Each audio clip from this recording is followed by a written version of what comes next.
కానిస్టేబుల్నే అంటున్నారు ఇప్పుడు అందరూ ప్రతి ఒక్కళ్ళు. ఎంత బాధ వేసింది. అంటే బాధితులందరూ చెప్పేది ఏంటంటే మళ్ళీ ఇన్వాల్వ్మెంట్ ఉంది అని చెప్పేసి చెప్తున్నారు, కానీ ఆవిడ మాత్రం ఫస్ట్ నుంచి నన్ను డీఫేమ్ చేయడానికి ఇవన్నీ చేస్తున్నారు, నాకు అందులో ఎటువంటి ఇన్వాల్వ్మెంట్ లేదు అని చెప్పేసి అని అంటుంది.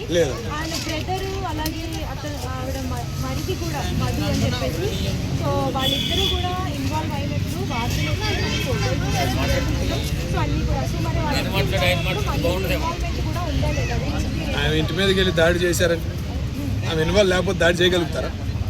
అంత ఓర్పు వచ్చిద్దా ఎవరికైనా? కానీ ఆయన చెప్పింది కాబట్టి కట్టారు. ఆమె వీడియోలు చూపిస్తున్నారు వీడియోలు, ఆయన చేసిన వీడియోలు చూపిస్తున్నారు, ఆ మాట్లాడిన మాటలు చూపిస్తున్నారు, ఏ టు జెడ్ అన్నీ చూపిస్తున్నారు కదమ్మా. మరి ఆమె అనుపాదంలో తప్పులేదుగా, మరీ నమ్మకూడదుగా. మూర్ఖంగా నమ్మాము, నేను అంటాం మూర్ఖంగా నమ్మాం కాబట్టి మీదే తప్పు అయింది, ఆమెను తప్పు అనడానికి లేదు. కానీ ఇట్లా చేయడం కూడా ఆమె కరెక్ట్ కాదు. ఆమె చేసిన తప్పు కామ్గా ఉండాలి, కానీ ట్రైన్లో వీడియోలు చేయటము ఈ టైంలో చేయడం అవసరమా?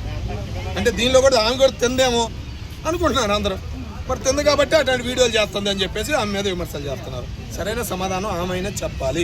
అది డబ్బులు వీడియో కూడా వచ్చింది, ఆ తమ్ముడు నా తమ్ముడు కాదంటుంది. మరి ఇంకేం మాట్లాడతాం? సొంత తమ్ముడు అని ఆధార్ కార్డులో ఉంది, దానిలో ఉంది, అది చూసిన వాళ్ళు అందరూ ఉన్నారు, డబ్బులు కట్టిన వాళ్ళు అందరూ ఆ తమ్ముడే అని చెబుతున్నారు, ఆ తమ్ముడు కాదంటుంది. మరి ఇంకేం చెబుతాం? ఆమె గుంట ఆమె తోముకుంది, ఎటు పడలేని పరిస్థితుల్లో ఆమె నిలబడింది. కానీ పోలీసులు చర్యలు ఆమె మీద తీసుకుని ఎక్కడ ఉండే ఈ అమౌంట్లు ఏడుండే ఏంది అనేది బయటికి తీయాలని చెప్పేసి కోరుకుంటున్నాం.